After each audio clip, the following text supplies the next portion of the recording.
Hello there! My name is Alicia, aka Edmiston Creations, and I am a wife, mom, social worker, athlete, and maker living in the mountains of South Central New Mexico. And today I am coming to you live from my bedroom because it's kind of windy outside and I wasn't sure about the noise interference with the microphone, and so I just figured it would be better to record inside so you would be free of that. So here we are. I wanted to go ahead and record today because the Pine Tree State of Mind Cowl by Ghost Story Writer, aka Elizabeth Hall Designs, is live, and I was so fortunate to be able to test this cowl. It's stranded color work. You start with a provisional cast on and work your way through the chart twice. And then at the end, you have, you block and then place all of your stitches back on needles and put a twist in the cowl before you Kitchener them back together. And Elizabeth has really thorough instructions on how to do this in her pattern.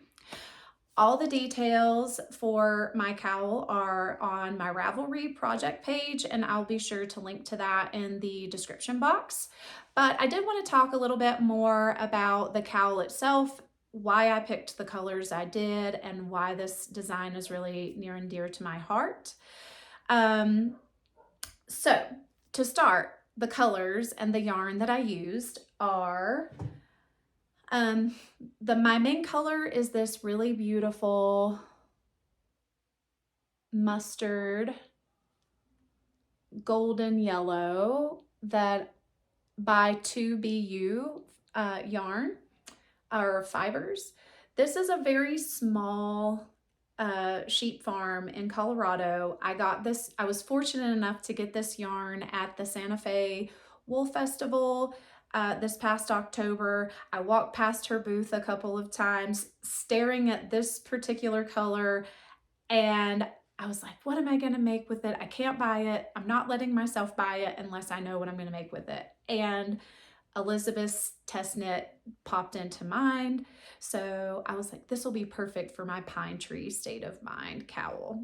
I knew that I wanted to use long shot. This is Spin Cycle Yarns long shot caked up, or one skein caked up. And so I knew long shot had the skeins that I had these sections of really dark blue. So that was the color that I was specifically thinking of to contrast with this mustard yellow. Blue and yellow are complementary colors on the color wheel. So when I'm choosing colors for a color work design specifically, first I'm thinking, well, do I want low contrast or high contrast? And typically in stranded color work, I do want a higher contrast color scheme so the design shows up. I haven't played around with a lot of low contrast schemes until this project. I knew that there would be some sections of lower contrast in the cowl, but the sections of lower contrast really pop and come out with the sections of higher contrast with the blue that I was thinking of to pair the yellow with to begin with. So yeah, that's how I kind of used my rationale for the colors that I picked. Specifically, I was thinking of long shot first and what main color would really make the blue shine. So that is a tip that you can use whenever you're using a color changing yarn or a hand spun yarn. If you think about specifically what color from the skein you want to be the highest contrast and go from there, usually you can't go wrong. The thing with using a color changing yarn or spin cycle yarns is sometimes you really do just have to trust the process. I will admit, whenever I was knitting in these sections of green and gray, I was like, man, I wonder if they're really going to show up. But inevitably, like, I just had faith, and I kept knitting and I kept going, and the sections really pop and show up quite nicely. So I'm very happy with how it turned out, and I love Spin Cycle Nocturne. It's one of my favorite bases of theirs. So I was really happy to be able to pair these up in this design. And, you know, living in Ruidoso, New Mexico, I live at high, in a high altitude place. We're at our home is at 7,500 feet. And so we're surrounded by pines and juniper trees here. So the pine cone motifs and pine needles that adorn this design really make me feel at home. So I knew whenever I was making it that I wanted to wear a very simple, elegant something that I would sew up, so the cowl could really shine. And I felt like the Stasia dress by Sew Liberated was the perfect pairing.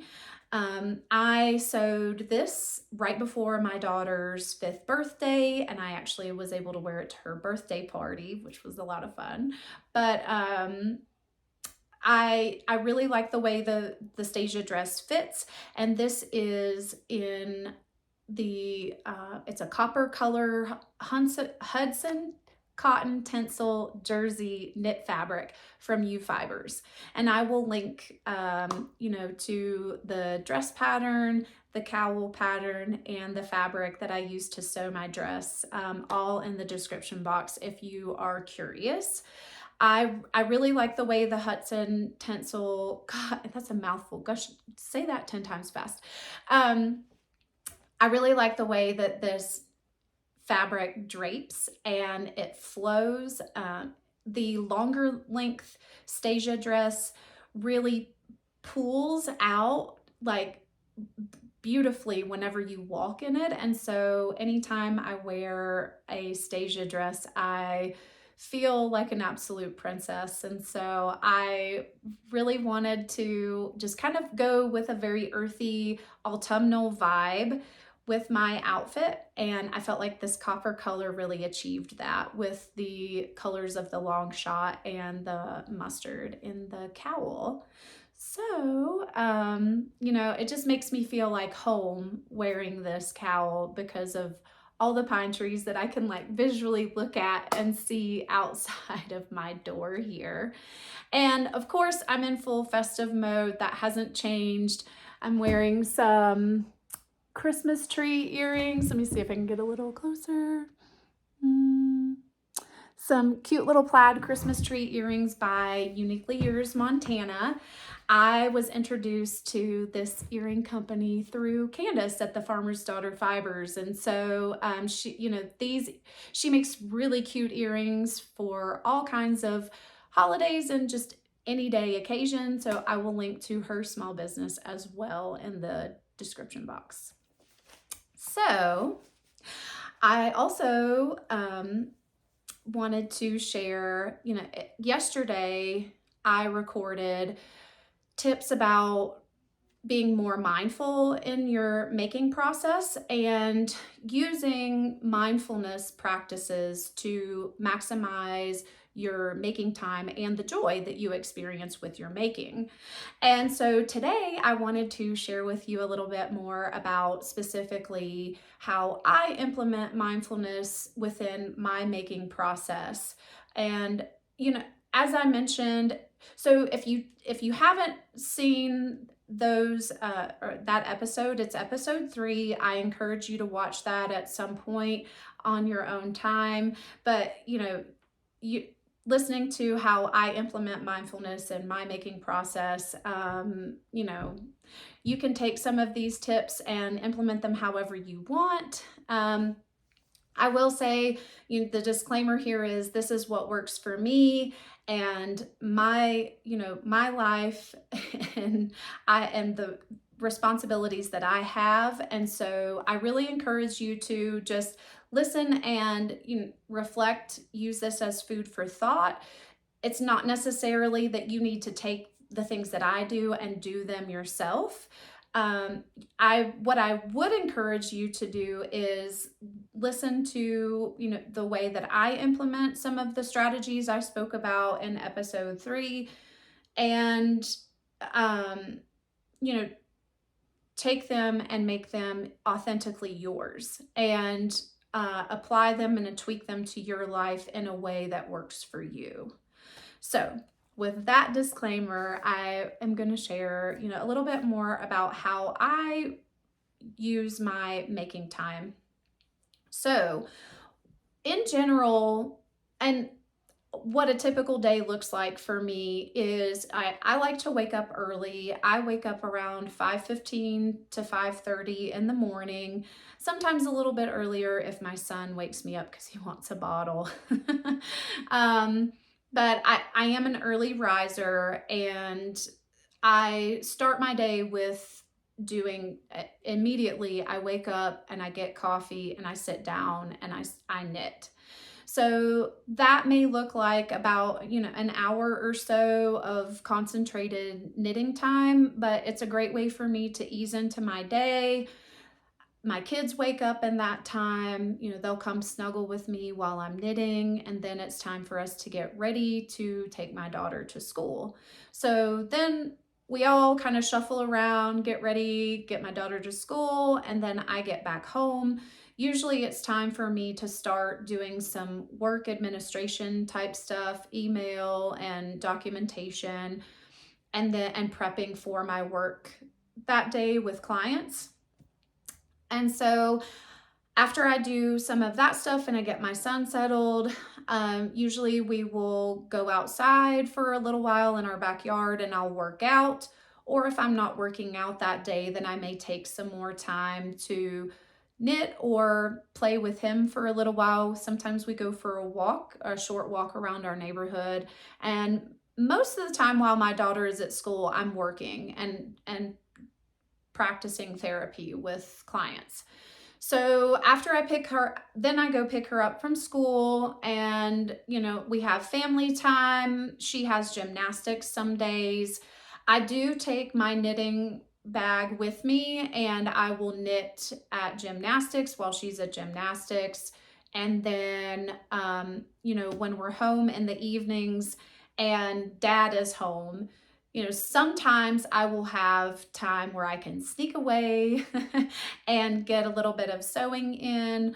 But for the most part, I'm busy with my family. And then in the evening, whenever we sit around and we watch football or other sports games and other kids shows. And right now we're kind of in the throes of starting to watch holiday movies like Elf.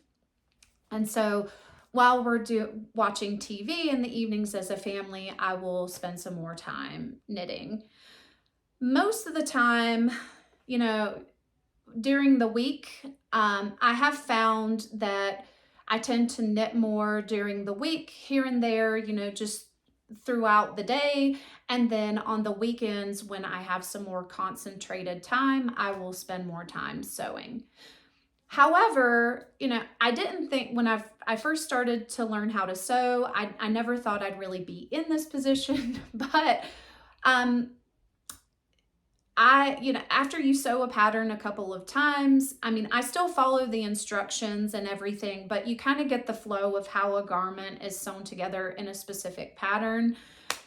So there are days, sometimes I'll sew one seam and then I will move on to my next task, or I will pin up my garment to prep for sewing my next seam and then move on to my next task.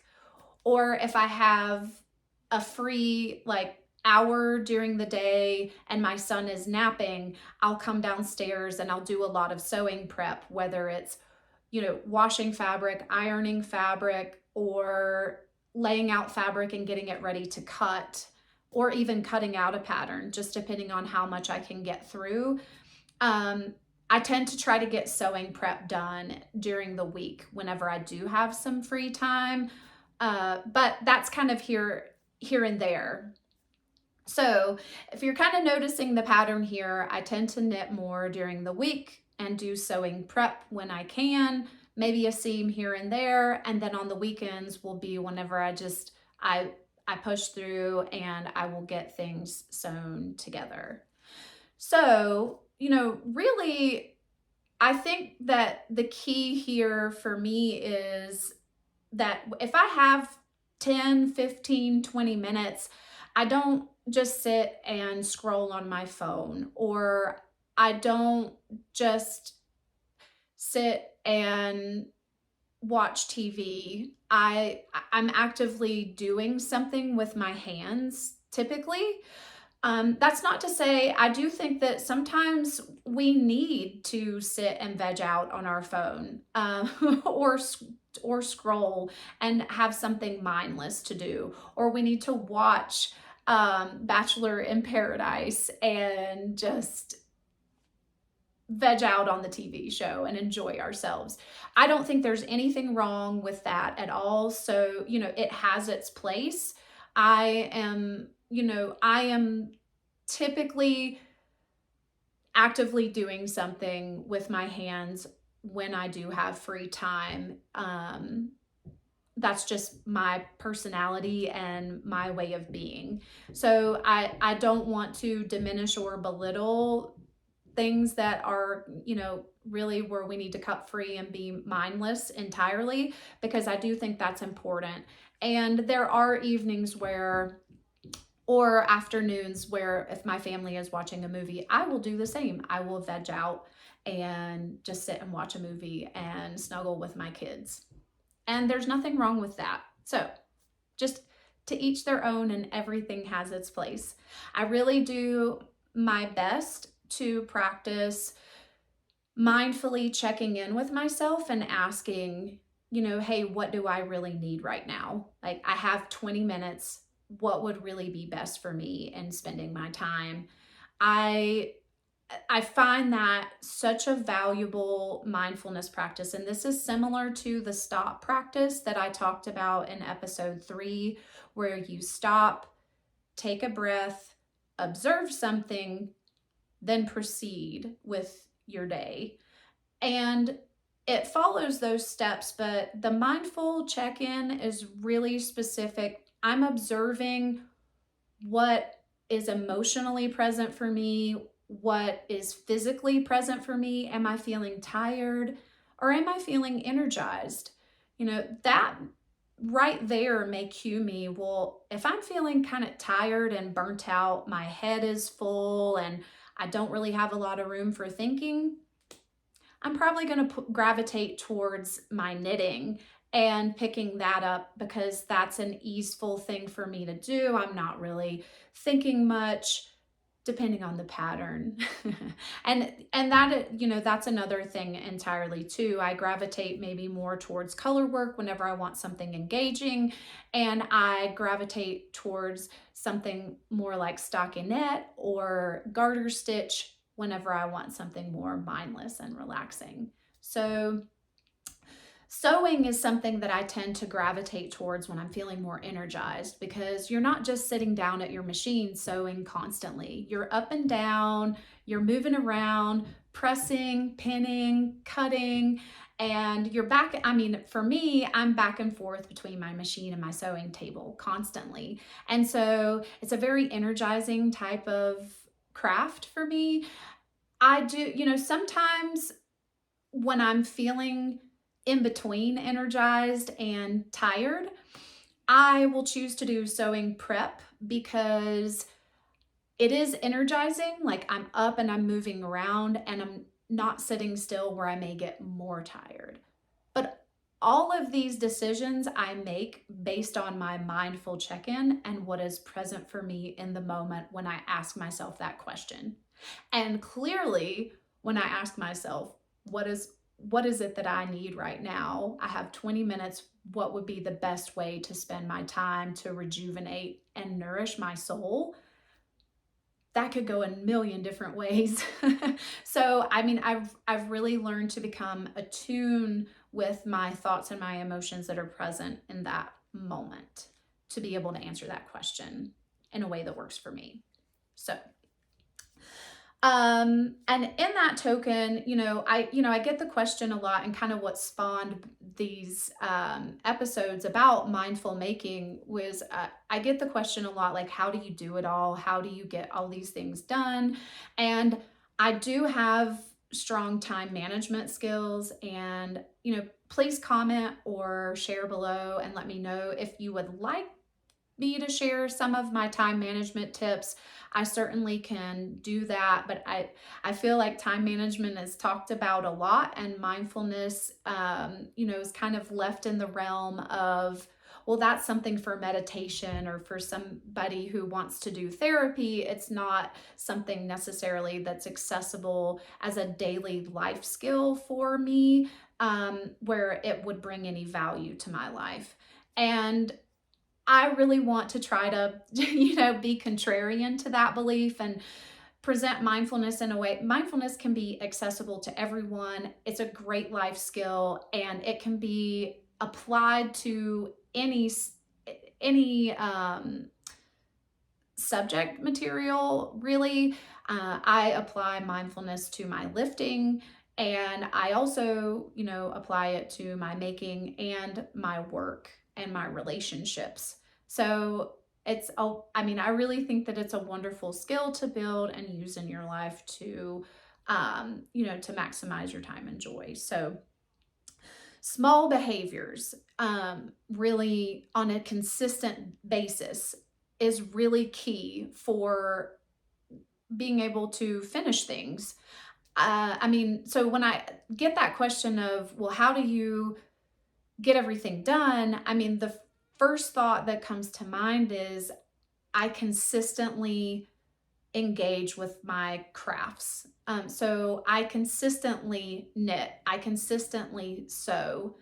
And there are days where I may not sew a lot, but I'm consistently knitting every single day. Knitting is definitely my first love. And because of its portability and accessibility throughout the day, it tends to be what I gravitate towards first. But sewing is definitely a close, it's right there, a close second. And so just depending on the time I have and my needs, I am going to continue to knit and sew on a consistent basis. And when you do something consistently, you can't help but finish things. It just kind of happens, whether you want it to or not. Eventually, you get to the end of a project. And so those 10 minutes here, 20 minutes there, an hour here, 5 minutes there, really end up adding up. You would be surprised. So, consistency is key. That is a phrase and a mantra that Street Parking uses. And Street Parking is a functional fitness program that I follow and I'm a member of. And the owner, Miranda, she talks about consistency being the key. And we've read the book Atomic Habits as like a group read along in Street Parking. And if you haven't read Atomic Habits, I highly recommend that book. But it is all about small behaviors adding up over time, and doing more than nothing ends up being something. And so that's kind of Miranda's phrase, is more than nothing. And I believe it wholeheartedly. Whenever it comes to our physical health and exercise, our diet, taking care of ourselves, more is better than nothing. And it's something. Whether I make a small change with going out to walk every day versus not walking at all, that adds up over time. If I walk 10 minutes a day for 30 days, that's very different than walking 1 day a week, or only going out to walk when I can walk an hour at a time. I'm going to end up walking just as much, if not more, if I maintain that consistency in small increments. So that is something that I really believe in and I practice. And I, find that really important in my making process and maximizing my time.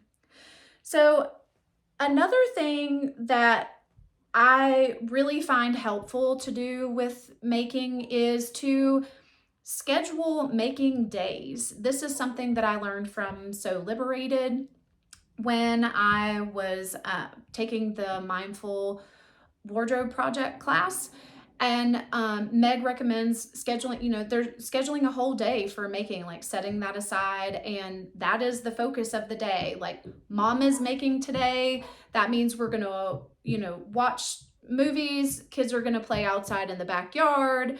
We're going to have easy things to eat like PB&J's, popcorn, and we'll order pizza for dinner tonight because mom's not going to cook and dad's gonna play with the kids, so mom can really fully focus and throw herself into her making. I think that this is a great strategy to have for some guilt-free type making time, because sometimes it's really hard, I think, as a parent to be pulled away from your kids. And whenever you schedule in your calendar, this is a making day, it's like that's the purpose of the day, and I have time with my family tomorrow, or I have time with my family today. Tomorrow is a making day, and that's okay. So it's kind of just a way for you to give yourself permission to make and try to alleviate the mom guilt. Sometimes the mom guilt's still there, so that's okay. But I also think not just scheduling making days, but you could schedule making blocks of time.